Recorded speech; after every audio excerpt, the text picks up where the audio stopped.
Ser podcast.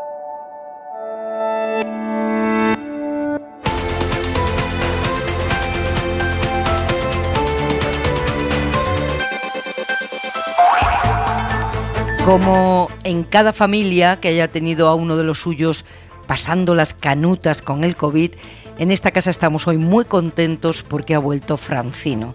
Y con la alegría de escucharlo de vuelta, resulta más desolador todavía tener que hablar del cortoplacismo político que arrasa con todo en España. Ante el fin del estado de alarma previsto desde hace 6 meses para el 9 de mayo, el Gobierno central ha ido diciendo que la comunidad autónoma que lo necesite pida un estado de alarma autonómico que se le aprobará, que no hace falta ni es conveniente una ley ordinaria para restringir derechos fundamentales, que el Supremo será el encargado de unificar doctrina, que bueno que vale, que el Gobierno está dispuesto a cambios legales si el Supremo lo indica, y finalmente esta tarde que no se plantea cambios legales. Ante el fin del estado de alarma previsto desde hace 6 meses para el 9 de mayo, la oposición del PP ha ido diciendo que no apoyaría una prórroga del estado de alarma, pero sus comunidades autónomas pedían insistentemente una prórroga del estado de alarma, que se haga una ley de pandemias para restringir derechos fundamentales de la misma manera en toda España, pero ojo, que en Madrid la libertad es hacer lo que te da la gana, aunque si haces lo que te da la gana, la culpa es del Gobierno central. Pedir un poquito de seriedad es aguar la fiesta, es ser un cenizo, es ser un progre, una progre cargada de superioridad moral, un poquito de seriedad, solo un poquito. Y luego está la responsabilidad individual, que esa es de cada uno, y no se le puede echar la culpa a nadie de confundir las ganas de alegría y de que esto acabe de una vez con comportarse como niños enrabietados a los que todo les da igual. La única suerte es que son pocos, aunque hagan mucho ruido, porque la inmensa mayoría de los españoles está a lo que hay que estar. Pepa Bueno. En la cadena SER, hora 25. En la mesa del análisis de este lunes, Enric Juliana, director adjunto de La Vanguardia. Buenas noches. Hola, muy buenas noches. Lucía Méndez, periodista del Mundo. Buenas noches. Hola, Pepa, buenas noches. Y Pablo Simón, politólogo, profesor de la Universidad Carlos III de Madrid. Buenas noches. Buenas noches. El día en 2 minutos, hay más. Sobre las aglomeraciones de este fin de semana, celebrando el final del estado de alarma, Fernando Simón. Hasta hace 2 días hubiera dicho que podíamos esperar que se continuara la tendencia descendente observada en los días previos, en los últimos 10-12 días. Hubiera dicho que teníamos una oportunidad importante de no tener una cuarta hora. Ahora mismo no lo sé. No sé ni yo ni nadie en España lo que va a pasar en los próximos días. Estoy decepcionado porque el mensaje claramente no se ha transmitido como debía. Ya son 21 los muertos en Gaza por un ataque israelí a última hora de esta tarde, 21 muertos y al menos 3 de ellos niños. Hay además 65 heridos. Israel ha disparado sobre la franja después de que desde la franja Hamás lanzara varios cohetes a territorio israelí. Así han sonado las sirenas de advertencia en Jerusalén, donde ya durante el día se habían producido enfrentamientos muy violentos entre las fuerzas israelíes y los palestinos en la explanada de las mezquitas por la intención de Israel de ocupar un barrio palestino. El secretario de Estado de la administración Biden acaba de pedir a israelíes y palestinos que desescalen la tensión, es literal. En España, el gobierno ha anunciado esta tarde que dejará para 2023 cualquier reforma fiscal, aunque los expertos a los que el gobierno encargó que diseñen un nuevo reparto fiscal van a tener listo su propuesta o su informe para febrero del año que viene, 2022, María Jesús Montero confirma que no será hasta el año siguiente, 2023, cuando se apliquen las modificaciones y solo si la economía se recupera. Algunas de ellas quizás se propongan para el año 23 o a lo mejor ninguna de ellas. se proponen para el año 23 porque va a depender de la recuperación económica. Y esto es muy importante saberlo porque el grupo de expertos trabaja para una década. A esta hora de la noche sigue guardando silencio Rocío Monasterio, después de que hayamos conocido hoy que la Fiscalía se querella contra ella por falsedad documental, por haber falseado la firma de arquitecta. Usó durante más de una década un visado profesional que no era suyo, era de una compañera y además era de 2005, cuando Monasterio no tenía el título de arquitecta. Lo usó varias veces, la última en 2016, y esa no ha prescrito. Y falsear documentos públicos conlleva penas de hasta 3 años de cárcel.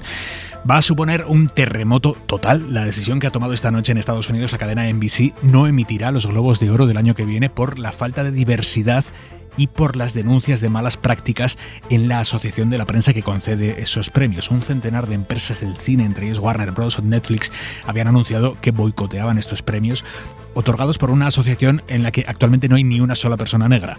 Tom Cruise acaba de anunciar que devuelve sus 3 Globos de Oro. Y la NBC era la única cadena que emitía estos premios, así que la continuidad de los Globos de Oro está completamente en el aire a esta hora de la noche. Y una cosa más, el Parlamento británico ha anunciado esta tarde que investiga el pago de las vacaciones de Boris Johnson en el Caribe hace 2 años, vacaciones justo después de ganar las elecciones, 17.000 euros de vacaciones de Johnson y su pareja. Todo apunta a que lo pagó un empresario donante del Partido Conservador, aunque en un principio este empresario lo negó, terminó reconociéndolo. Y en la contra de hora 25...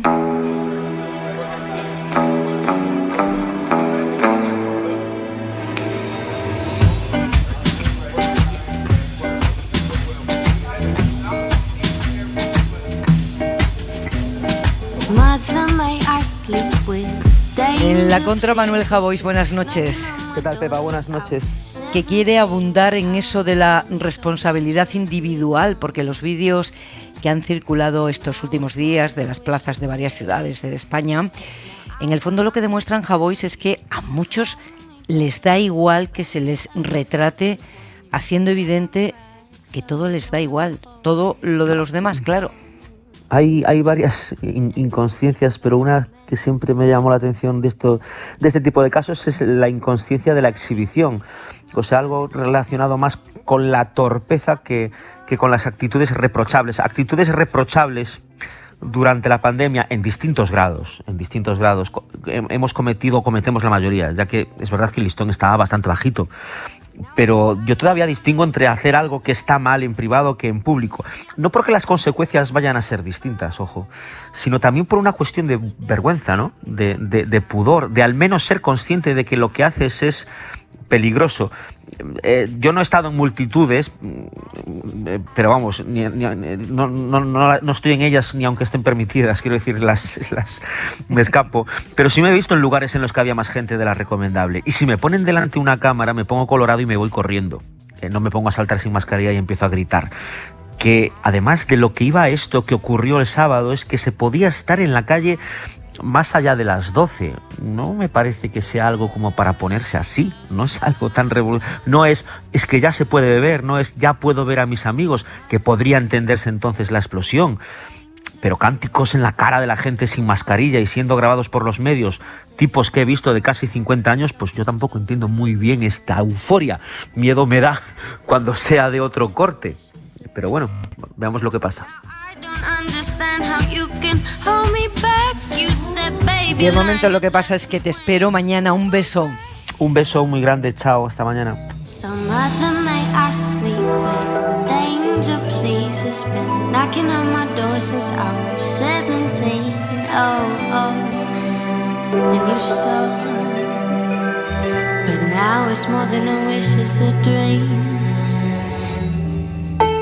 Hora 25. Pepa Bueno.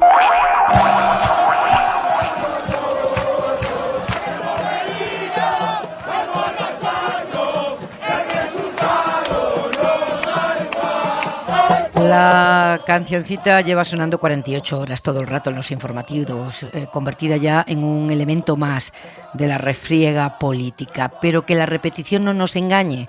Si es noticia es porque no es lo habitual es el comportamiento cívico de la inmensa mayoría. Si ese desafuero fuera lo habitual, no sería noticia. Lo que desgraciadamente es habitual, pero no nos resignamos a dejar de subrayarlo, es la controversia política que acompaña en España a la pandemia. De modo y manera que 2 días después de decaer un estado de alarma que tenía fecha de caducidad desde su nacimiento hace 6 meses, el debate sigue abierto en una cacofonía en la que es difícil entenderse. Así que hoy es uno de esos días en los que conviene ordenar la información. El gobierno empezó el día sugiriendo que está dispuesto a modificar leyes para dotar a las comunidades de nuevas herramientas y lo acaba diciendo lo que ya decía ayer, que hay que esperar a que el Supremo unifique doctrina. El presidente del gobierno ha tenido que zanjar el debate desde Grecia. Óscar García, buenas noches.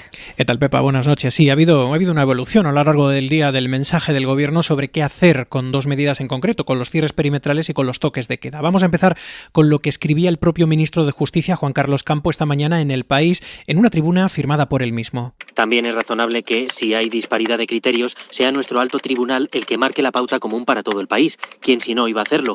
Por supuesto, si de sus resoluciones se desprende la necesidad de realizar cambios legales adicionales, se estudiarán y propondrán a las Cortes. Es decir, sugería que el Gobierno abría la puerta a esos cambios normativos que hasta ahora había negado, había rechazado. También a primera hora de la mañana otro ministro, en este caso el responsable de Política Territorial, Miquel Iceta, apoyaba esta tesis. Declaraciones a Radio Euskadi. Si viésemos que eso no funciona suficientemente, habría que ver si corresponde tomar alguna reforma legislativa. Pero a partir de ahí el Gobierno ha ido matizando el mensaje inicial y ha empezado a hacerlo el ministro del Interior, Fernando Grande Marlaska. Primero, que hay medidas legales suficientes y necesarias para responder a la situación actual. Es decir, que las comunidades tienen ya instrumentos para evitar lo ocurrido en algunas ciudades este fin de semana. Segundo, sobre los cambios normativos. Cuando el Tribunal Supremo se pronuncie, entonces lo que se ha dicho es se valorará. Casi a la hora en la que el ministro del Interior hablaba en Valladolid, el responsable de Justicia en La Sexta. En buena medida lamento, ¿no?, esta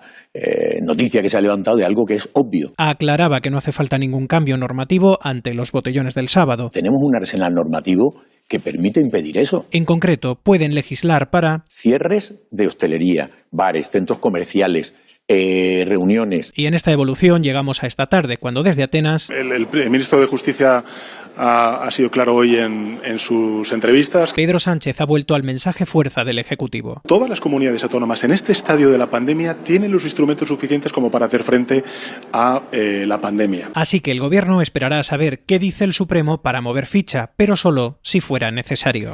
¿Y la oposición? Pues la oposición lleva defendiendo una cosa y la contraria prácticamente desde que comenzó la pandemia. Y dependiendo de quién habla, desde dónde habla y a qué hora. En lo único en lo que no ha cambiado es en solicitar una nueva ley ordinaria para limitar derechos fundamentales, la ley de pandemias. La piden desde el principio y la siguen pidiendo hoy.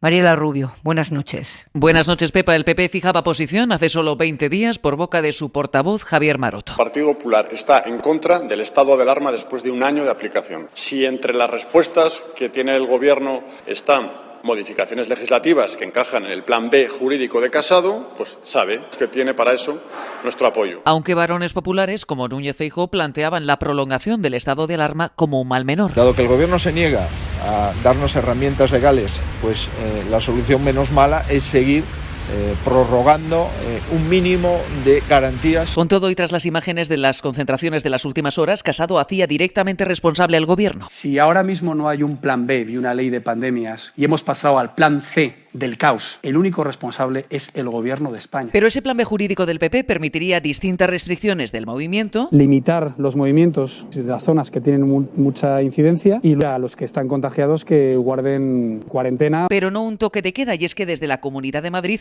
hablaba así hoy el consejero Enrique López. Lo que no podemos tampoco es encerrar a 7 millones de habitantes, restringir derechos fundamentales a toda una población por unos centenares de jóvenes. Lo que tenemos es que evitar que se produzcan ese tipo de concentraciones. Es más fácil arruinar a miles de madrileños que hacer cumplir la ley con un dispositivo policial efectivo, escribía el PP de Madrid en un mensaje en las redes sociales dirigido a delegación de Gobierno. Y para no marearnos entre lo que dicen unos y dicen otros, porque no somos expertos ninguno, lo que sigue estando ahí al alcance de cualquier comunidad autónoma que lo crea necesario para salvaguardar la salud pública de su territorio, es esto que dice el ministro Miquel Iceta. Como incluso que una comunidad autónoma pueda pedir que se aplique el estado de alarma en su territorio.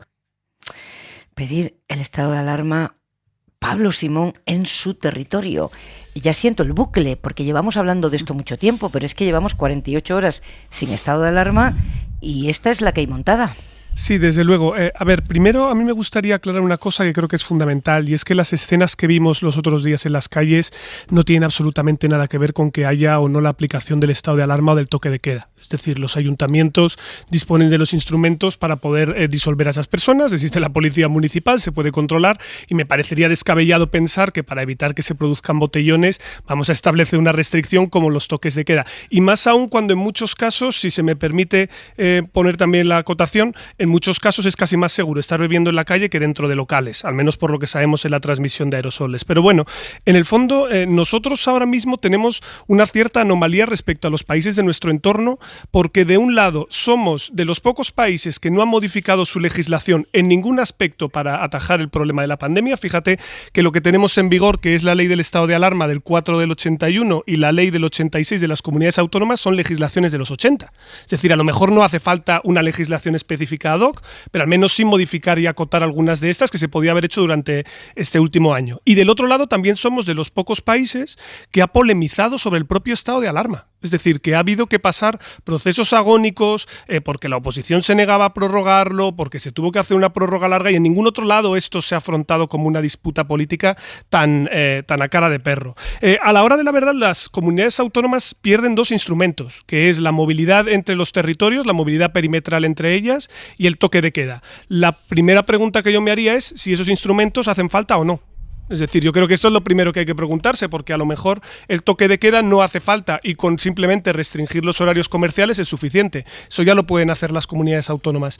Y del otro lado, el problema que tenemos es que todo va a depender de los tribunales superiores de justicia de cada comunidad autónoma, que son los que tendrán que evaluar si la medida que está tomando cada autonomía es proporcional, pero como no hay una unidad de criterio, y yo no veo ningún problema en que la solución sea asimétrica. Es decir, yo creo que es normal que las comunidades autónomas, según su situación, apliquen unas u otras restricciones, pero lo cierto es que vamos a estar en manos de que los tribunales superiores de justicia consideren que eso es proporcional o no. Y a la hora de la verdad, pues bueno, los tribunales que yo sepa no son especialistas epidemiólogos, así que creo que nos abocamos a una situación pues más parecida a la que vivimos en el otoño pasado, con una situación, eso sí, epidemiológica mucho mejor que a la de un marco concertado como el que teníamos ahora, e insisto, también pensando que aquí todo el mundo está siendo muy táctico porque nadie quiere asumir el coste de hacerlo, ¿no? Lucía. Bueno, a mí me parece importante lo que ha dicho Pablo Simón en primer lugar, ¿no? Porque es verdad que las imágenes son muy escandalosas,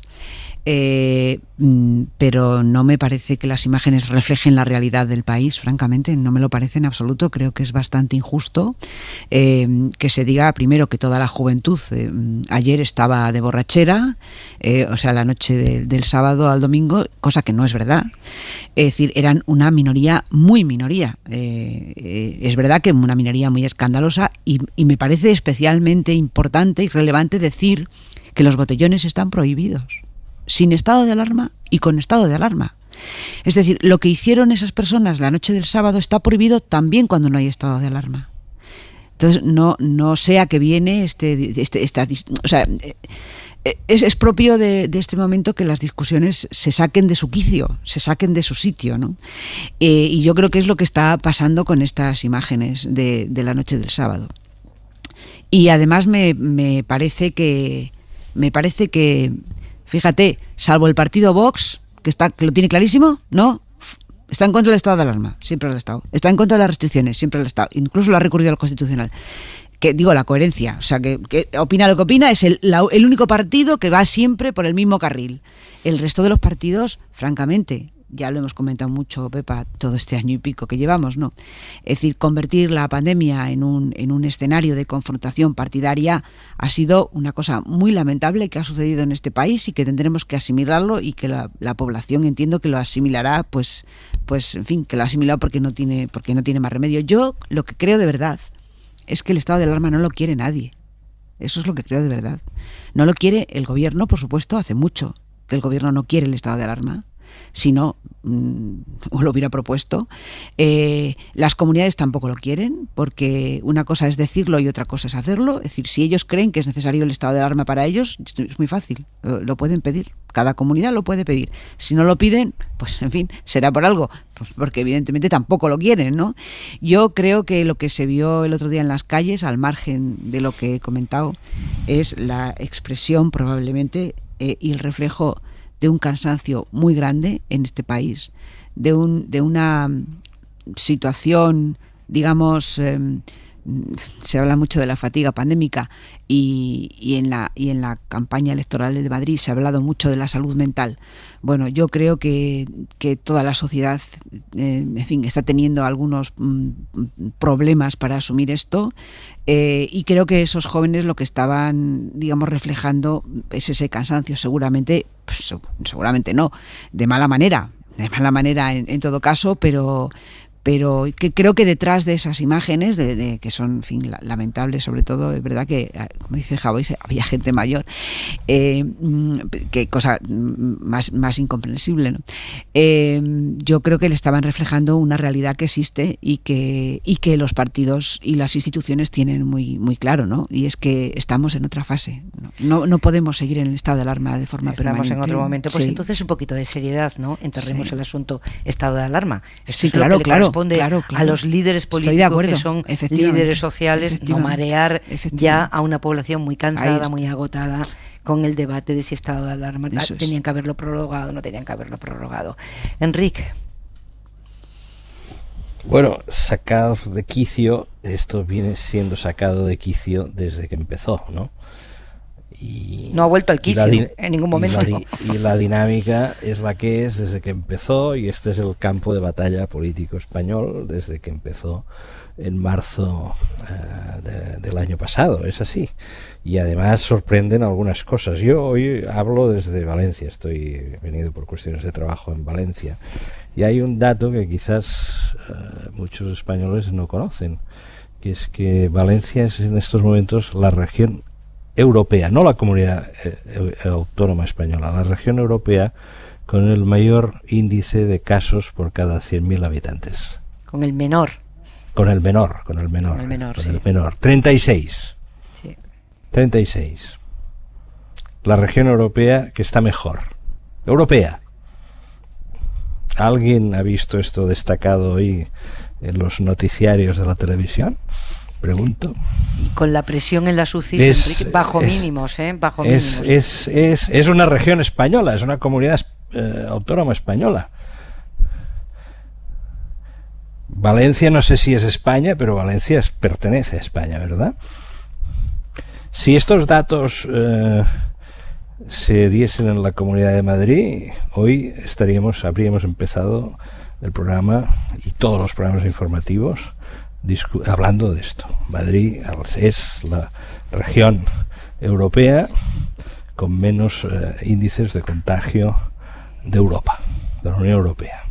Si estos datos se hubiesen producido en Cataluña, hoy también habríamos empezado, y ya no digo en TV3 y en Cataluña Radio, etcétera, etcétera, discutiendo que Cataluña, pese a sus tremendos embrollos políticos, es la región europea con menos contaminados. Ocurre en Valencia y se produce un extraño silencio informativo. Sí, aparece ahí en segundo, tercer, cuarto lugar, quinto, sexto, séptimo, no lo sé.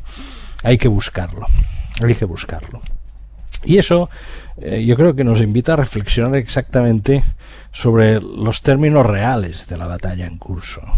¿Por qué unas cosas adquieren más importancia o se les da más importancia? ¿Por qué otras se les da menos importancia? ¿Por qué algunas cosas se magnifican y otras se minimizan? ¿Por qué unas cosas son más españolas y otras parece que son menos españolas? Esto es muy curioso. No sé, la aplicación del factor multiplicador español es algo en este país que a mí me tiene siempre, desde hace muchos años, para mí es un gran enigma. No sé por qué Madrid debe ser más española que Valencia. No lo sé. Es un enigma que no logro resolver. Pero fijémonos bien, es un buen ejemplo, en este país, que en estos momentos hoy es un reñidero de gallos, respecto a si hay que prolongar el estado de alarma, no hay que prolongarlo, si hay que hacer esto, aquello, el plan B, el C, el D, y el F y el G. Resulta que una de las comunidades española, que además que ha gestionado bien, porque los datos así lo acreditan, consigue situarse en una posición de referencia en Europa y nadie dice nada. Estaremos de acuerdo que nos movemos en un terreno de una cierta anormalidad política e informativa. Y que no abandonamos esa normalidad, Pasan las etapas, pasan los meses, cambiamos de situación epidemiológica y volvemos al punto de salida. Cuando yo me siento a preparar este programa, digo, madre mía, si esta discusión la hemos tenido hace 2 meses, si de esto ya hablamos hace 3, hablamos hace 5, hablamos hace 8, y estamos ahí en el punto de salida con la instrumentalización política de una pandemia de esta envergadura. Manuel Franco, epidemiólogo social de la Universidad de Alcalá de Henares y portavoz de la Sociedad Española de Salud Pública y Administración Sanitaria. Buenas noches. ¿Qué tal? Buenas noches, Pepa. Tenemos que alarmarnos epidemiológicamente por las imágenes que hemos visto este fin de semana en Madrid, en Barcelona y en algunas otras capitales. Bueno, yo creo que no, yo creo y espero que no. Creo que estas imágenes pues se deben a ese estado de euforia, de una juventud, de una un montón de personas en nuestro país que se han sentido encerradas y que no podían festejar como venían haciéndolo durante las últimas décadas, y estas imágenes se han dado también en otros países también, ¿no? Lo hemos visto en Estados Unidos, en Miami, lo vimos en países donde ni nos lo esperábamos, hace poco pasó en La Haya. Creo que se debe más a esto que decía Lucía, ¿no? Del cansancio, el agotamiento que tienen nuestros jóvenes, y que de repente se ven todos juntos una noche de verano festejando que pueden por fin salir toda la noche por la ciudad, ¿no? O sea que no tiene que tener una repercusión en el índice de contagios en 10 días. Bueno, yo creo que esos momentos de euforia en el exterior no lo tienen. Yo creo que lo que sí puede tenerlo es en las próximas semanas, cuando empecemos todos realmente a movernos entre unas comunidades y otras, a juntarnos en casas, si es que no lo estamos haciendo ya, y a juntarnos en lugares cerrados, ¿no? Los lugares cerrados y los espacios cerrados, repetimos una y otra vez, es la evidencia la que nos lo enseña, es donde se da el peligro, y los lugares cerrados en los que pasamos mucho tiempo sin mascarilla, ahí es donde realmente está el peligro de contagio. Y si eso además lo hacemos con personas más mayores de lo que hemos visto en esas imágenes, y lo hacemos entre nuestros familiares y allegados, pues puede que dentro de 2 semanas o 3 semanas lo veamos. En cualquier caso, las últimas olas que hemos visto en nuestro país han sido de difícil, no hemos podido preverlas muy bien, ¿no? La tercera fue mucho mayor de lo que pensábamos, y la cuarta ha sido mucho más corta de lo que pensábamos. Pero me imagino que la vacunación juega a nuestro favor. Hay un datazo hoy de la pandemia. Inglaterra, Escocia, Irlanda del Norte no registran ninguna muerte en 24 horas. No pasaba desde el mes de julio del año pasado. Quiero decir que es verdad que el riesgo está en la interacción que va a empezar ahora, pero juega a nuestro favor la vacunación, imagino. Completamente de acuerdo, y como decía Enrique, necesitamos resaltar las buenas noticias, ¿no? Yo creo que una gran noticia es la situación de la comunidad autónoma valenciana, que está manteniendo unos niveles bajísimos de contagios desde hace semanas, y otra grandísima noticia para toda Europa, pese al Brexit, es que el Reino Unido ha conseguido, en su tercera ola tuvo unos momentos desastrosos. Llegó a tener 1.500 fallecimientos al día, y pasado ese pico tuvieron un confinamiento muy estricto, y la campaña de vacunación fue absolutamente masiva y sigue siendo masiva, y ahora mismo la campaña de vacunación en el Reino Unido está a niveles de justo el doble que España, ¿no? Entonces, esa campaña de vacunación, como bien decías, Pepa, ahora mismo lo que te está dando es que llevan días, ayer, hoy son ningún fallecimiento, ayer eran 2, comparamos con 1.500 en enero. Entonces, creo que esas noticias son las que nos hacen entender las buenas prácticas y lo que están haciendo bien otros países, otras comunidades autónomas. Se ha dicho aquí, la salud mental es muy importante, es salud. La fatiga pandémica es grande en todos, en los jóvenes especialmente.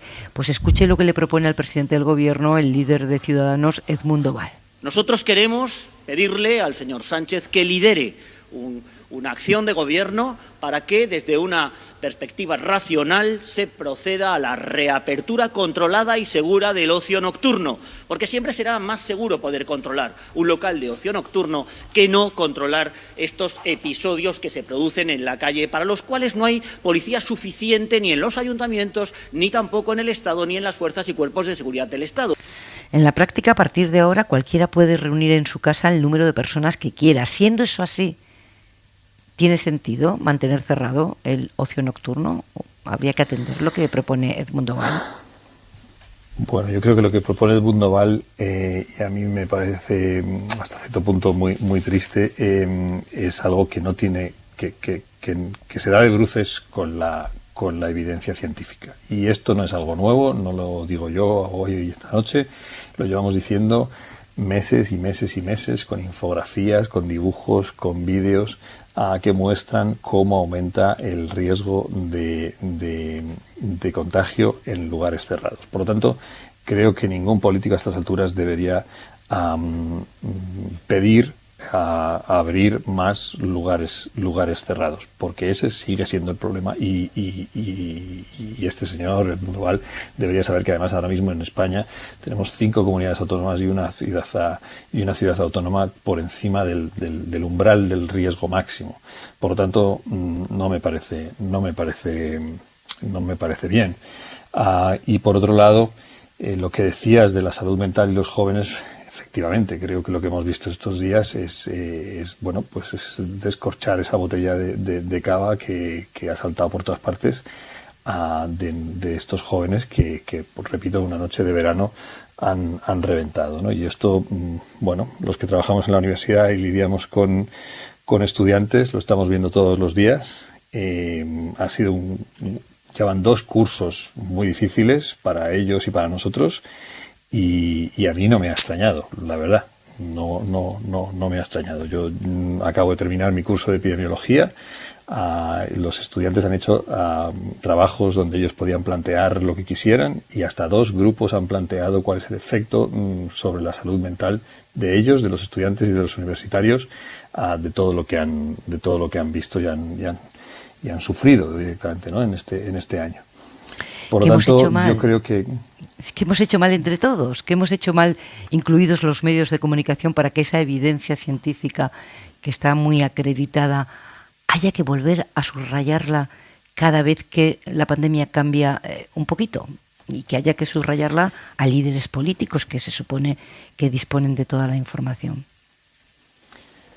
Bueno, yo creo que hemos hecho mal 2 cosas, ¿no? Una es vende más las malas noticias y las noticias y las imágenes esperpénticas y caóticas, y vende más el alcohol y la borrachera que la ciencia, los datos y las infografías que nos dan análisis hasta cierto punto complejos. Pero bueno, tampoco creo que a estas alturas es muy complejo entender que uno tiene 20 veces más riesgo en un lugar cerrado que en un lugar abierto.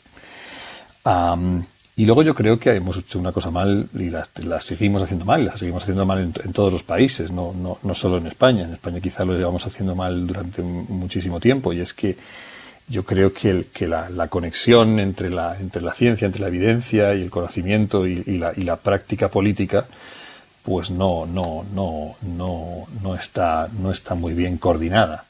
Y no está muy bien coordinada a ningún nivel. Creo que los partidos políticos, el señor Edmundo Val debería tener a alguien que no tiene por qué saberlo él, pero podría tener a alguien en su equipo que le dijera claramente cuál es lo que se sabe y lo que no se sabe a estas alturas. y cualquier gobierno, cualquier ministerio podría tener ese tipo de comités, igual que cualquier gobierno local de cualquier ciudad grande de España o de cualquier comunidad autónoma. Nos aplicamos el cuento por lo que nos toca. Manuel Franco, muchas gracias, como siempre, buenas noches. Muchísimas gracias a vosotras. Hora 25. Pepa Bueno. Y esta noche también Enrique Juliana, Pablo Simón y Lucía Méndez. Enseguida entramos en la actualidad política del día, pero antes quería hablar con Javier Ruiz de uno de los bombazos económicos que nos está dejando este año. Javier Ruiz, buenas noches. ¿Qué tal? Muy buenas noches, Pepa. Porque un ataque informático a la mayor red de oleoductos de Estados Unidos ha obligado a paralizar el transporte de combustible en medio país. ¿Qué ha pasado, Ruiz? ¿Quiénes son? Pues básicamente se ha secuestrado el 45% del petróleo que consume la costa este de Estados Unidos. Este es el calibre de lo que ha ocurrido. Piratas informáticos, llamados DarkSide, que literalmente han secuestrado el oleoducto Colonial. Es responsable, insisto, de la mitad del suministro. Han emitido una nota porque jugamos a esto, diciendo esto no es político, es solo dinero, y publicado una especie de código ético diciendo no pretendemos hacer daño a la sociedad, solo queremos dinero. En fin, lo cierto es que publican esto en el que es el delito más rentable del planeta. Esto supera ya en volumen al tráfico de drogas. Estamos hablando de esto, la piratería en el siglo XXI. Mueven en torno a $1 billón con B de dólares en secuestro de empresas. Utilizan software que bloquea a la empresa, te piden dinero para desbloquearlo y ese dinero suma ya $1 billón de euros al año. Estamos hablando de estas cantidades de dinero, Pepa. Y lo que ha ocurrido es que secuestrado el petróleo, el mercado de petróleo ha empezado a temblar y a dispararse. $3 ha subido hoy, luego ha bajado. El miedo es no va a haber petróleo porque probablemente de aquí al viernes no se consiga desbloquear este ransomware, este bloqueo informático ahora. Ya, dice Ruiz, solo quieren dinero. Bueno, dicen ellos, solo quieren dinero, porque claro, lo primero que uno pregunta es ¿quién está detrás? Pues mira lo que acaba de decir Joe Biden. Mr. President, you can't protect critical infrastructure from a criminal actor. How can you possibly protect it from a state actor? We can do both. And we will. Do you think Russia is involved at all implicitly with that attack? Bueno, le preguntan si Rusia tiene algo que ver y él dice que no hay pruebas de que Rusia esté detrás del ataque informático, pero sí de que los hackers estaban en Rusia. Esto es lo que acaba de decir Joe Biden a propósito de este episodio. Oye, Ruiz, ¿puede generar problemas de abastecimiento? ¿Qué puede provocar esto? Puede provocar problemas de abastecimiento. De aquí al viernes efectivamente hay que desbloquear esto. El oleoducto está diciendo que pretende que sea así que podemos tener esto. De momento, ya digo, los precios de petróleo hoy se han disparado y luego puede provocar una oleada global, porque estamos otra vez, como nos ha pasado muchas veces con esto de los inversores que tenían sus foros, estamos ante un problema local, un problema que es global allí, pero que tiene impacto local aquí, porque primero, aquí se ha disparado también el precio del petróleo y segundo, Aquí hemos empezado a mirar cómo estamos. Pepa, este año, solo este año, 130.000 incidentes graves en España de asalto a pymes. 130.000. Durante toda esta pandemia, el uso de aplicaciones de ciberacoso, de espionaje, ha aumentado un 145%. Las denuncias por ciberdelitos se han cuadruplicado desde que comenzó el COVID. Esto es lo que tenemos aquí en España, donde nuestras empresas son especialmente vulnerables porque son más pequeñas, porque gastan menos en ciberseguridad, así que el efecto, la onda expansiva que esto puede tener es tremenda. En España, por pyme, esto cuesta entre 35 y 75.000 euros por compañía. Insisto, Pepa, estamos ante el delito más rentable del planeta por encima del tráfico de drogas. Y estamos conviviendo con esto como si nada. Y sin que forme parte, además, del debate político y casi del debate público. Ruiz, gracias, buenas noches. Cuidaos, un abrazo.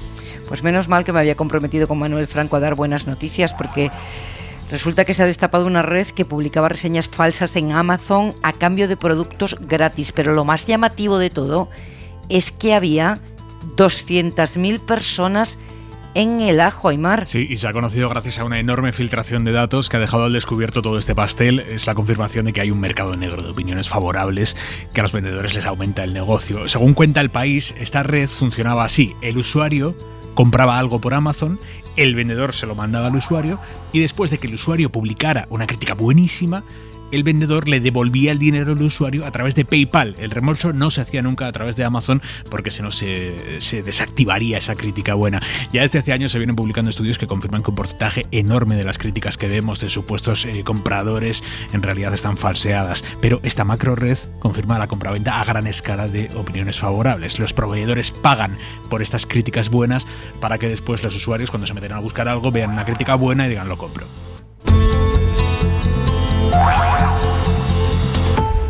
Prometo dar noticias buenas, cuando las vaya encontrando. Claro, nos hemos preguntado cómo está el estado de ánimo de nuestra gente, de los de Hora 25, de los que están siempre ahí, pendientes de nosotros. Alejandro Becerra, ¿qué te dicen los oyentes? Pues nos han estado llegando mensajes toda la tarde. Uno de esos es el de Valeria Torregrosa, tiene 23 años, es de Castellón y nos pide por WhatsApp que no se meta a todos los jóvenes en el mismo saco. Hola, buenas noches. Me gustaría romper una lanza a favor de la juventud. Y es que, por una vez, me gustaría que la gente y los medios no cayeran en el error de meternos a todos los jóvenes en el mismo saco. Ya que el sábado por la noche éramos también muchos los jóvenes que estábamos en nuestras casas cumpliendo con las medidas dictadas por cada comunidad autónoma. El sábado por la noche en las calles no habían solo jóvenes celebrando, que personalmente no sé qué celebraban, puesto que desgraciadamente no hay nada que celebrar en medio de una pandemia de estas características. Sobre esto mismo nos escribe Victoria, de Cádiz, que hoy ha decidido enseñar a sus alumnos de un instituto las imágenes de este fin de semana, y este es el resultado. Les pedí primero que me dijesen solamente una palabra que simbolizara lo que sentían al ver esas imágenes. Sus sensaciones son las mías, y las palabras vergüenza, insolidaridad, COVID, sin sentido y muchas otras son las que salieron de sus bocas. Ellos también son jóvenes y son el futuro. Y ya gracias a su ejemplo consiguieron que hoy me sintiese un poquito mejor, porque la verdad me suma a sus palabras. Es indignante. Y en el lado contrario escuchamos a Alfonso desde Soria con un relato muy duro pero ilustrativo de lo que le produce ver las imágenes de irresponsabilidad en las calles. Tras 15 días en el hospital y una baja importante, tras un problema en el que he perdido parte de la vista y en el que mi capacidad pulmonar está reducida más o menos un 70%, ahora ya solo aspiro a que mi esposa, ingresada en UCI, intubada y por supuesto sin ningún conocimiento de nada, con 60 días en UCI, solo espero que pueda salir viva. Y me preguntáis qué es lo que supone ver la televisión o escuchar una y otra vez exclusivamente a la gente que incumple. Simplemente me provoca asco. Pero esos anhelos de vieja normalidad ya se empiezan a concretar un poquito más, aunque todavía con mucha precaución. Charo, de Alicante, que hace años ya nos contó que viajaba mucho, nos dice ahora que está vacunada y que tiene planes. Yo me encuentro muy bien, me han puesto la primera dosis de la vacuna, el día 14 me ponen la segunda y mi intención es, si todo sale bien, pues hacerme un viaje tranquilo para empezar. Y en cuanto a la situación política, pues de momento, viendo lo de Madrid, pues cualquiera sabe lo que puede pasar de aquí en adelante. Vamos, pero yo soy positiva y espero que la gente reflexione, que no cometa locuras y que todos nos vacunemos y podemos intentar hacer una vida normal como antes. Así está el estado de ánimo de los oyentes de Hora 25. ¿Y cómo está el estado de ánimo social? Porque este lunes, al calor de los despidos en la banca,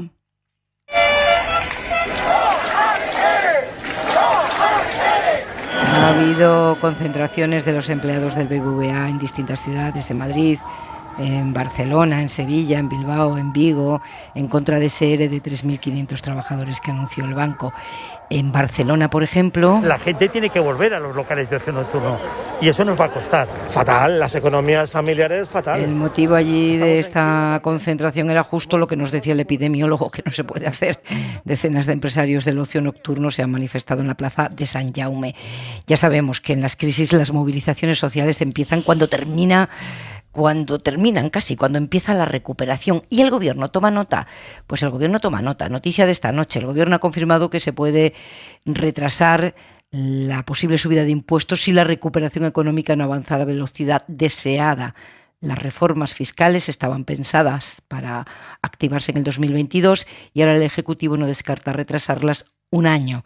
María Jesús Montero, ministra de Hacienda. Algunas de ellas quizás se propongan para el año 23 o a lo mejor ninguna de ellas. Se proponen para el año 23 porque va a depender de la recuperación económica. Y esto es muy importante saberlo porque el grupo de expertos trabaja para una década. Claro, y es que además mañana se cumple una semana de las elecciones que revolcaron a la izquierda en Madrid, que dieron la señal de alarma sobre el rechazo que ese revolcón contenía al gobierno de coalición y por lo tanto una semana para que las estrategias de los partidos de la izquierda se vayan reseteando. Hoy Pedro Sánchez se ha referido por primera vez de viva voz al batacazo del PSOE en las urnas madrileñas.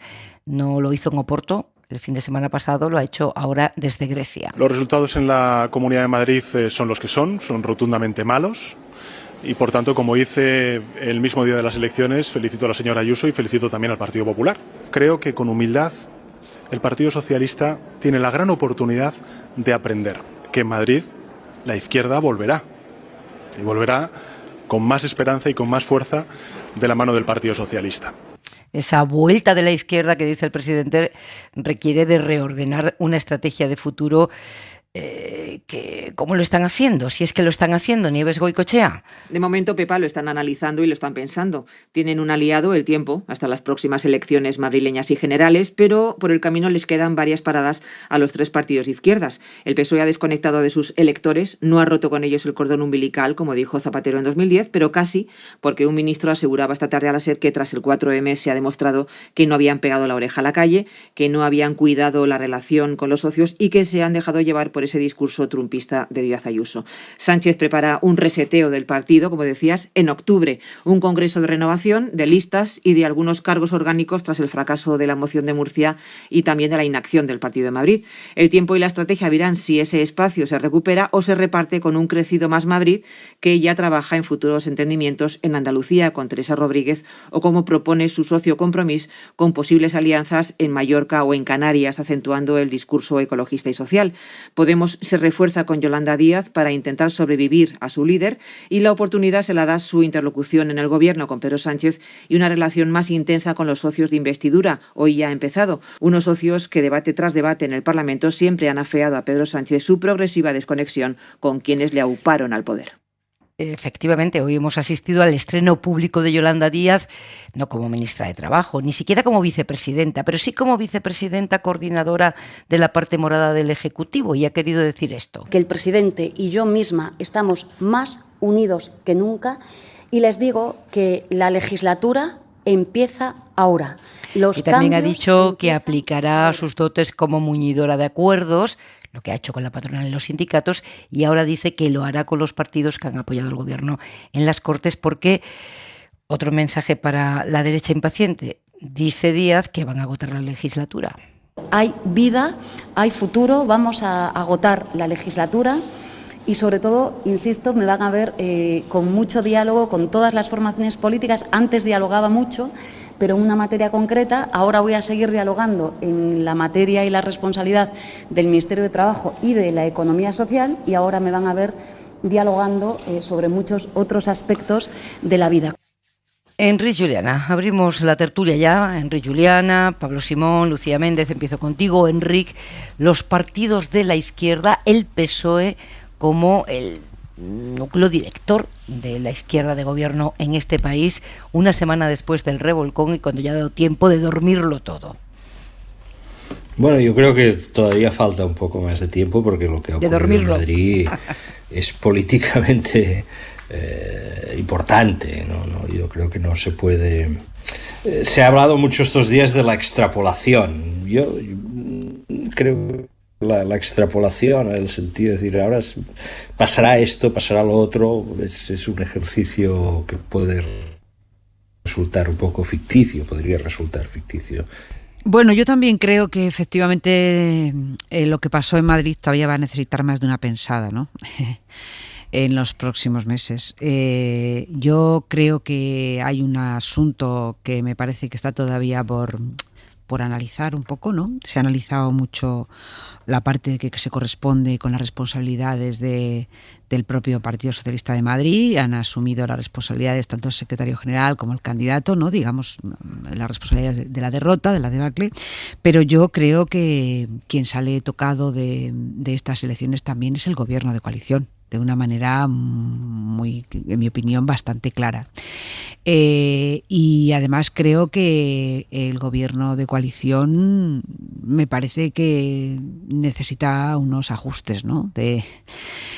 Unos ajustes de funcionamiento y creo que hoy el episodio del ministro de Justicia publicando un artículo y luego diciendo que no, lo que decía ese artículo no era exactamente lo que decía el gobierno, y el presidente del gobierno desde Grecia diciendo que... Es decir, yo creo que hay, digamos, la coordinación política de este gobierno, la coordinación interna de este gobierno, me parece que no funciona. Y estas semanas hemos podido ver también el tema del plan de recuperación y resiliencia, ¿no?, que hemos enviado a Europa, ¿no? Realmente no sabemos los que hemos mandado. El gobierno no ha hecho público todos los datos, se ha filtrado una cosa de los impuestos y se ha filtrado otra cosa de las pensiones. En fin, yo creo que ahí me parece que, y creo que hay dentro del gobierno una reflexión sobre esto. Y he notado también en ese sentido que hay una reflexión interna de autocrítica, de haberse dejado llevar mucho o demasiado o un poco demasiado, efectivamente, por las digamos, la estrategia política del ex vicepresidente segundo del gobierno, ¿no?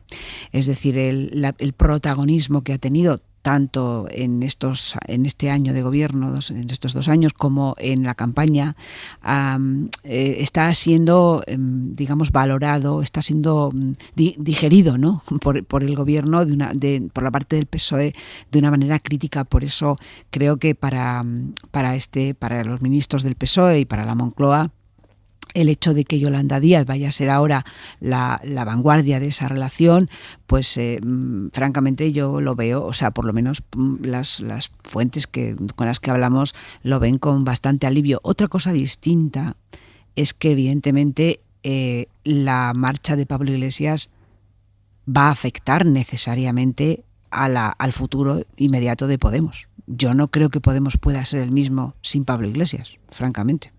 Creo que eso me parece que es muy perjudicial que Pablo Iglesias haya ido para Podemos, quiero decir, porque era, era realmente pues casi todo, ¿no? Casi todo en Podemos. Entonces claro, la capacidad de una ministra de Trabajo dentro de un gobierno de coalición para reconstruir un partido político, es que esto, como no lo hemos visto nunca, pues es otro fenómeno que no hemos visto nunca y tampoco sabemos exactamente muy bien cómo podrá ser, ¿no? Pablo Simón, la izquierda, el PSOE, el gobierno de coalición. A ver, la política, un componente fundamental que tiene es el manejo de los tiempos. Y yo creo que después de la Comunidad de Madrid, si algo está claro es que el gobierno va a intentar agotar legislatura. Y esto tiene todo el sentido por una doble razón. Primera, porque la campaña de vacunación, cuando culmine a lo largo de este año, va a cambiar el humor social necesariamente. Es decir, vamos a estar en un entorno distinto. Y segundo, porque la recuperación económica es un factor que es un muy buen predictor de voto al gobierno. Es decir, cuando la economía marcha, cuando las crisis siempre se llevan por delante a los gobiernos. No siempre se les premia en bonanza, pero desde luego sabemos que una crisis se suele llevar por delante un gobierno. Y este gobierno necesita tiempo justamente para eso, para que comience a notarse la recuperación económica, la llegada del plan de resiliencia o los fondos europeos, y además aprovechar el margen que le da todavía para poder posponer potenciales ajustes que a lo mejor son impopulares, pero que mientras que la regla de gasto en Bruselas esté suspendida, y de momento está este año y puede ser que esté también el siguiente, tiene cierto margen para con eso intentar recomponerse. Yo comparto la reflexión que hacía Lucía, y lo hemos comentado en esta mesa en otras ocasiones, de que este gobierno tiene un problema de coordinación interna, es decir, tienen un problema, a mi juicio, de falta de estructuras que armonice o permita que los ministros estén mejor engrasados y mejor coordinados, coordinados. Yo creo que esto, aquí Vicepresidencia Primera debería hacer un esfuerzo mayor, o deberían existir más foros. Yo personalmente quiero recordar que los ministros solo se ven en el Consejo de Ministros juntos y luego en aquella casa rural que hicieron al principio de la legislatura y poco más. Es decir, que es necesario que se vea esa uniformidad. Y después, respecto al propio destino de Podemos, lo que sí nos indican los datos que tenemos es que Yolanda Díaz es bastante más popular que Pablo Iglesias.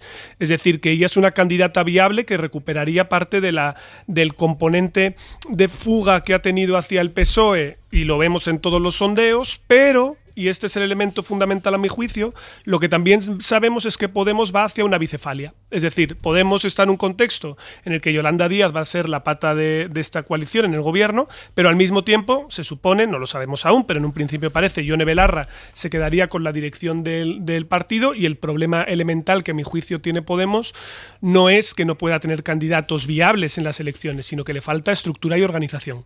Y eso construirlo requiere tiempo, requiere bajar al territorio, y es algo que es muy complicado de combinar con las tareas de ministro. Entonces yo creo que ese es un poco el reto que tienen por delante, sin siquiera hablar todavía de Más Madrid y de si se expandirá, no se expandirá o buscará coaliciones, porque yo creo que aún es pronto. Pero en cualquier caso, yo de momento lo que veo seguro es que no hay adelanto electoral de las generales a la vista. Este año seguro que no, y los siguientes tampoco, porque al gobierno no le conviene. Y luego lo que tiene la izquierda es que recomponerse, y especialmente el socio junior de la coalición, por lo que toca a sus estructuras. Enrique, creo que te hemos recuperado. ¿Estás ahí? Abrir la boca. No, yo lo que quería decir es que más que extrapolaciones, lo que hay que hablar es de cambio de dinámica, porque los resultados de Madrid, pues lo que ponen al alcance del Partido Popular, pues la posibilidad de recuperar buena parte de los votos que fueron a Ciudadanos en unas futuras elecciones generales. Evidentemente ello, pues si se llega a cumplir, esta es la gran responsabilidad que asume en estos momentos Pablo Casado, que es de igualar o superar el efecto Ayuso en Madrid, ¿no?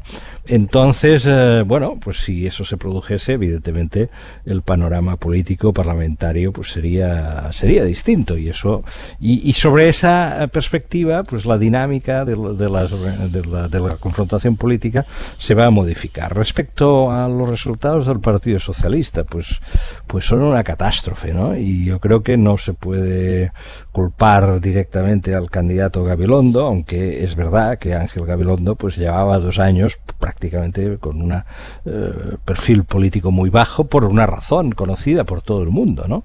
Que era que él estaba trabajando el consenso entre el Partido Popular y el PSOE para ser nombrado, a la espera de ser nombrado defensor del pueblo. Por lo tanto, ¿qué ha pasado allí? La pregunta es decir, pues el Partido Socialista, ¿por qué presenta a Ángel Gabilondo, que ha estado en un perfil muy bajo de oposición durante 2 años? Porque los electores al final del día lo que hicieron fue votar por aquella persona que había representado con mayor claridad la función de oposición. Es decir, el voto se dirigió a Isabel Díaz Ayuso de manera claramente mayoritaria, rotundamente mayoritaria, y en la competición entre los partidos de la izquierda se redujo a ver quién lideraba la oposición, y quien ha acabado liderando la oposición es quien ya la lideraba. Aquí no hay, en el fondo de la cuestión no hay mucho misterio. Por lo tanto, la recomposición, yo creo que el PSOE lo que debe afrontar es algo que lleva años pendiente, que es la recomposición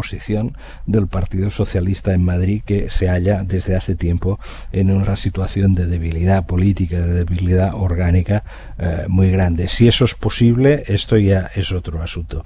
Respecto a la dinámica del gobierno de la coalición, pues vamos a ver, hay algo que sin embargo me llama la atención, que es que veo que ya añoramos a Pablo Iglesias. Esto me parece como me suscita una enorme ironía, ¿eh? Es decir, ¿a quién se va a linchar ahora?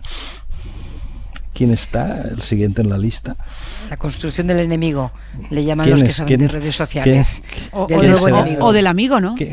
¿Quién será el próximo? La construcción del nuevo enemigo. ¿Quién será el próximo? Le van a echar de menos los amigos y los enemigos, supongo, ¿no? Sí, no, observo que se le echa de menos. Me parece. Estoy de acuerdo con eso. Sí. No, sí. Y que Pedro Sánchez pierde un escudo, ¿eh? Pedro Sánchez pierde un escudo. Bueno, la prensa de derechas ha publicado hoy encuestas que sitúan al PP por delante del PSOE a nivel nacional, y de hecho todas las declaraciones de los dirigentes populares sitúan el campo de batalla en el objetivo de la Moncloa claramente. Claro, las encuestas y los titulares de los periódicos no te dan la llave del boletín oficial del Estado, pero es evidente que el éxito arrollador de Ayuso pues activa las estrategias en clave nacional de Casado y de los suyos, Mariela Rubio. ¿Qué tal? Hola de nuevo, Pepa. Así es, todavía cabalgando el triunfo arrollador de Ayuso y ahora las encuestas que le sitúan como primera fuerza política, Pablo Casado empieza a perfilar su estrategia en base a las lecciones aprendidas de la contienda madrileña. Estas son que el centro es quien ha upado al PP, no solo el pastel naranja, sino también socialistas descontentos, que las siglas del partido han conquistado todo lo que supone el antisanchismo y que Vox, aunque ha parado su ascenso, sigue siendo terreno inconquistable. Así el PP irá a la caza del centro en el resto de España, convencido de que Ciudadanos va a caer en manos del PP, al igual que sucederá con parte del votante socialista. ¿Y qué hacer con Vox? Habrá que mostrar fuerza y capacidad de victoria, dicen en Génova, donde fían la estrategia a que el voto útil en la recta final del camino a la Moncloa incline la balanza. Así hablaba Pablo Casado hace unos minutos en Telecinco. Lo importante es que es una esperanza, que haya alternativa. Hay muchos españoles que hoy nos verán y dicen: no me gusta este gobierno, ha gestionado mal la pandemia, tenemos más muertos que todos los países de nuestro entorno, tenemos 6 millones de desempleados, 2 millones de familias haciendo las colas del hambre todos los días, 40% de jóvenes en paro, y entonces dicen: ¿hay algo enfrente? Bueno, pues sí hay algo enfrente. Un partido que ha gestionado bien cuando hemos gobernado en España, pero que también estamos gestionando bien una nueva generación. Y en lo que se refiere al Ejecutivo, Casado centrará su labor de desgaste en lo económico y mismo anunciaba que no apoyará las reformas del Gobierno recogidas en el plan de recuperación. Mira, Lucía, hablábamos la semana pasada de eso de reprocharle los muertos al de enfrente, ¿no? Pues ahí sigue Pablo Casado, que no apoyará, dice, el plan de recuperación. ¿Puede tener la tentación, Casado, Lucía, de forzar otros anticipos electorales en otras comunidades autónomas a rebufo del éxito de Ayuso? Tiene que contar con los presidentes, claro. Yo sobre esto de los adelantos electorales, sí, Pepa, tengo una tesis que es muy mía, pero que es... Yo creo que esto de los adelantos electorales solamente lo provocamos los medios de comunicación. De verdad lo creo. O sea, nunca creo jamás que Pedro Sánchez haya pensado en adelantar las elecciones generales, jamás. Ni creo que Juanma Moreno esté pensando en adelantar las elecciones generales, ni creo que Pablo Casado tenga capacidad para obligar a sus varones a adelantar las elecciones generales. De verdad, no los... Se está publicando por todos sitios. Bueno, sí, es que me da igual. Es decir, es mi opinión. Es decir, cada uno que escriba o que diga lo que quiera. Es decir, yo no creo en absoluto. Es más, es que Pablo Casado no tuvo nada que ver en el adelanto de Madrid, por favor. Lo adelantó Isabel Díaz Ayuso. Es decir, eso está clarísimo. Pues entonces, es que no entiendo cómo puede pensarse que el presidente del Partido Popular va a obligar a los presidentes autonómicos a adelantar las elecciones. En fin, es que me parece, de verdad, me parece una realidad completamente fuera de quicio. O sea, es que no, o sea, es que no es así, de verdad, que lo creo de verdad que no es así. Y yo creo además que en el caso del presidente andaluz, creo que lo hemos dicho aquí muchas veces, ¿no? Él tiene una cómoda mayoría, prefiere estar con Ciudadanos tal y como está, es decir, asumir un riesgo pues no tiene por qué, porque además el Partido Socialista ahora va a entrar en una dinámica de elección, en fin, que no tiene tampoco a su adversario demasiado fuerte en ese sentido, es decir, que no tiene ningún motivo, no tiene... Como dirían nuestros compañeros los politólogos, no tiene incentivos, ¿vale? No tiene incentivos para convocar las elecciones, de verdad. Y yo, en fin, a mí la actitud del Partido Popular la entiendo desde el punto de vista emocional. Sé que necesitaban una alegría. Estaban necesitados de una alegría desde la moción de censura y evidentemente pues es normal que estén descorchando el champán porque es la única alegría que se han llevado en muchos años, pero ya a partir de ahí la propia Isabel Díaz Ayuso al día siguiente de las elecciones dijo que tenía voto prestado, Pepa, muchísimo más realista de lo que se está comportando la dirección del Partido Popular, es decir, extrapolar los resultados de Madrid al resto de España es un ejercicio, a mi juicio, un ejercicio muy arriesgado, es decir, en la realidad, muy arriesgado. Pensar lo que va a pasar en las elecciones generales del 2023, es que esto está lejísimos, Pepa, por favor. Si no sabemos lo que va a pasar, no sabemos si va a haber elecciones en Cataluña dentro de 16 días, es decir, que no, nadie, de verdad, no se puede hacer estos análisis espasmódicos, ¿no? Tienen que aterrizar. Claro. De momento lo están celebrando y hay que dejarles porque es muy normal que lo celebren, si es que tienen derecho a celebrarlo, pero ya, a partir de ahí vamos a esperar a ver. Sí, pero yo estoy de acuerdo en que no, la extrapolación es temeraria y podría ser, en fin, conducir a equivocación de diagnóstico, pero las elecciones en Madrid han sido importantes y van más allá, su radiación va más allá de los límites de la Comunidad de Madrid. La prueba es que han sido seguidas por los medios de comunicación de este país casi como si se tratase de un ensayo de elecciones generales, ¿no? Por lo tanto, yo no creo que se pueda minimizar eso y además porque estas elecciones han puesto de manifiesto algo que más allá del resultado electoral, que es lo siguiente, que es en cualquier contienda electoral, en sí mismo el propio combate político gira básicamente en torno a los temas sobre los cuales se habla. Antes lo decía, en este país estamos hablando de muchas cosas referidas a la epidemia y se está hablando muy poco o nada, por ejemplo, de los datos de la Comunidad Valenciana, española, que tiene en estos momentos los mejores datos de la Unión Europea, 36 contagiados por 100.000 habitantes. No se habla. O sea, la política, hoy en día, la política consiste en esto, en ver de lo que se habla y de lo que no se habla, y de lo que se habla más y de lo que se habla menos, dónde se colocan los focos. Esta es la cuestión esencial, y ahí intervienen evidentemente los cuadros políticos y sus estrategias, pero ahí intervienen de una manera también importante, decisiva, sin duda alguna, los medios de comunicación. Y por lo tanto, las elecciones en Madrid lo que han sido es un ejercicio táctico de primera magnitud respecto a esto, sobre lo que se discute y sobre lo que no se discute, sobre dónde se pone el foco o dónde se consigue poner el foco y dónde no se coloca el foco. La gran derrota en términos políticos de la izquierda en estas elecciones en Madrid es no haber conseguido prácticamente ningún día haber situado la discusión en el terreno donde ellos querían haberla situado, quizá porque no lo tenían claro dónde situarla. Esta ha sido la clave. Hombre, la situaron en el lado erróneo, ¿no?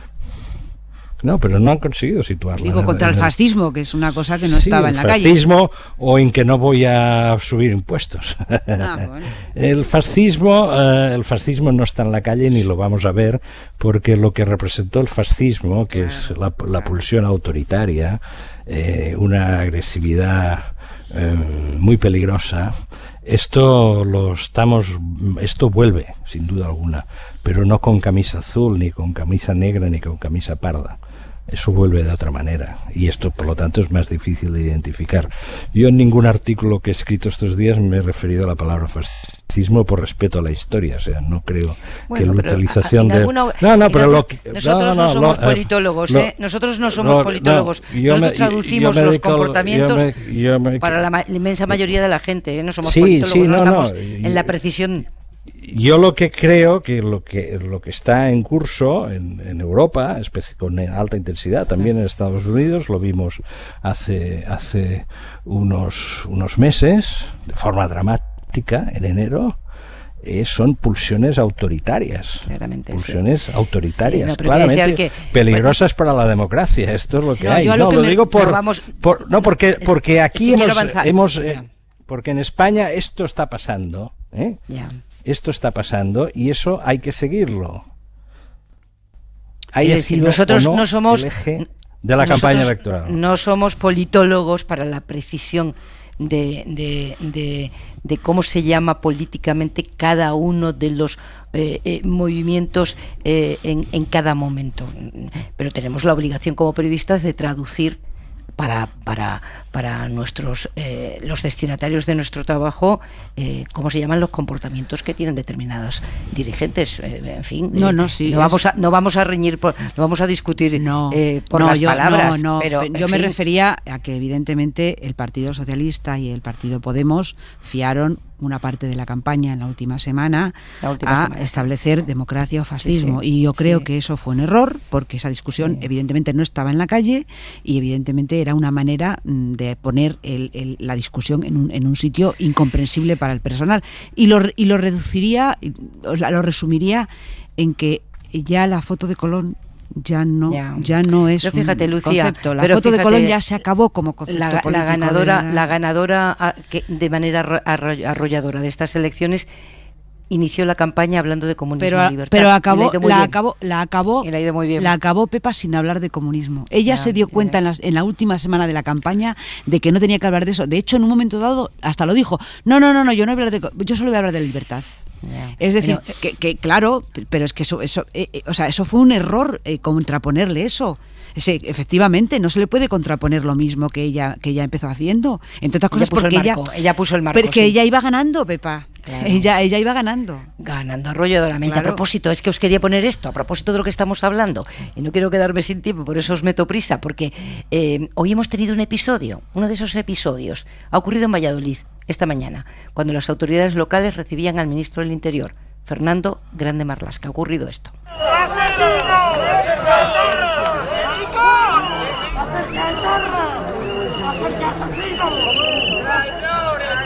Ni la primera vez ni la única. Le han llamado acercador de asesinos, en fin, maricón. Eran unos 20, hay que ponerlo en sus justos términos, 20 exaltados. Pero, ¿qué se hace con esto, compañeros periodistas de esta mesa? ¿Le damos importancia sirviéndole de plataforma a una veintena de exaltados? ¿Una veintena? ¿O hacemos como que no existen quienes en este momento en España se sienten autorizados a gritarle maricón en un contexto político a un ministro que ha proclamado su homosexualidad? Lo pregunto en serio.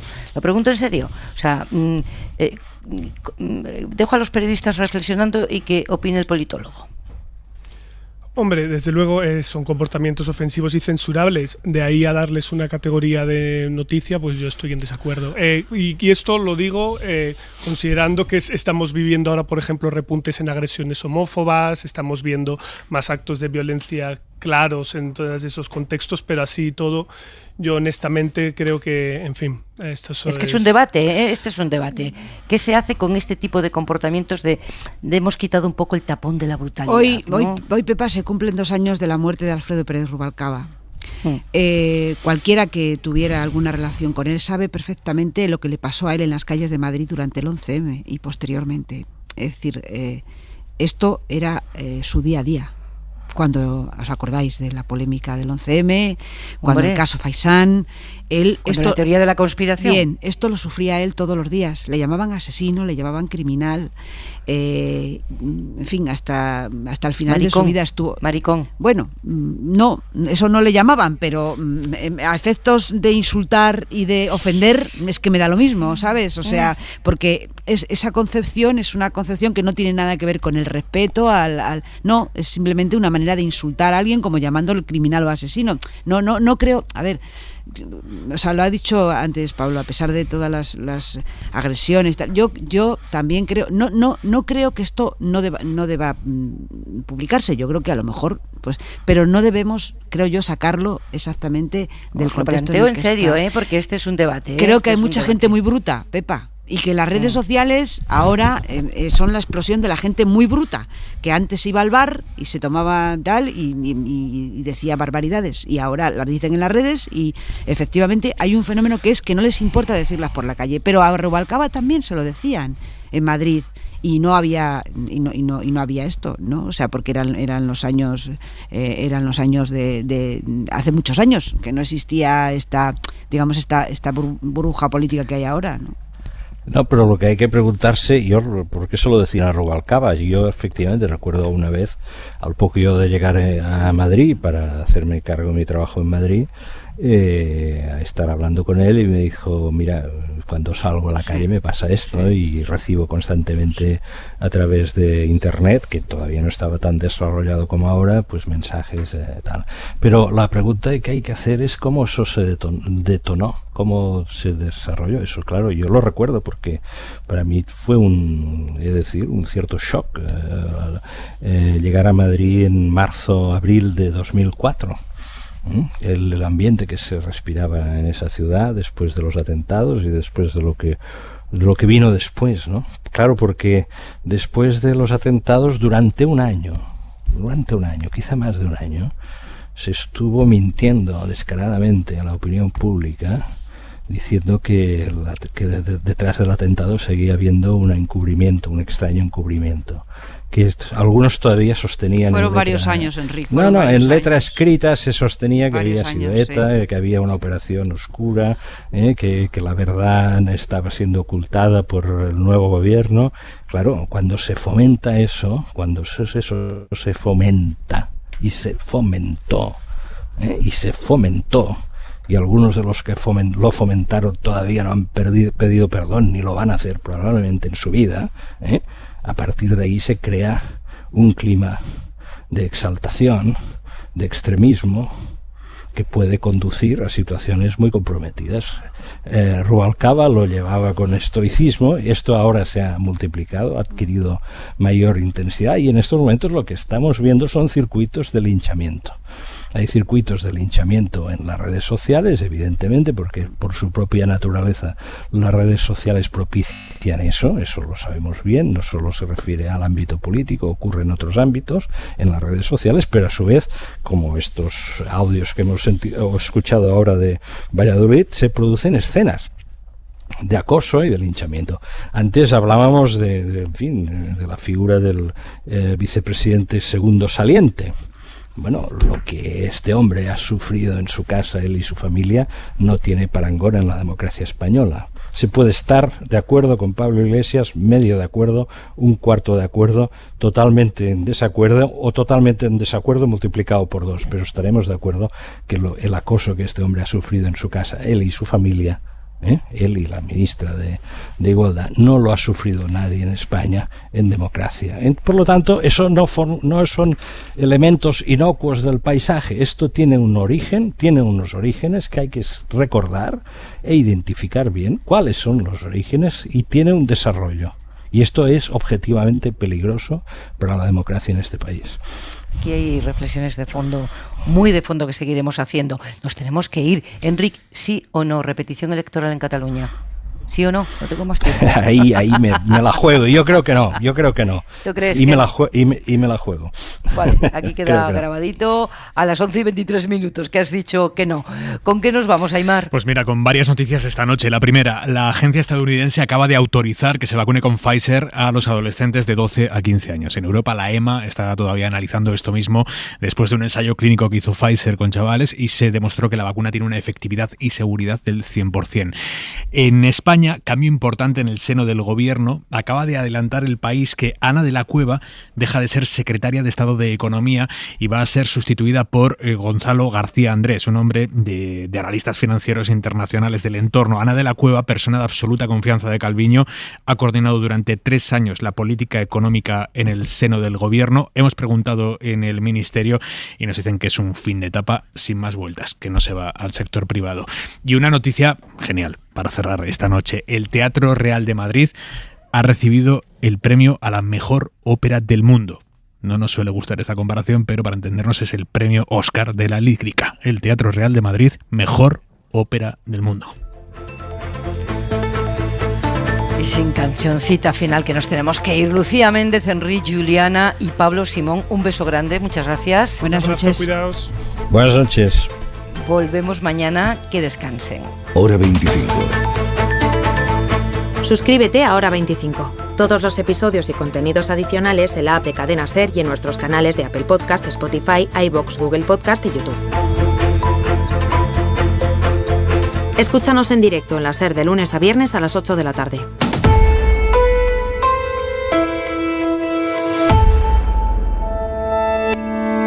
Cadena SER. La radio.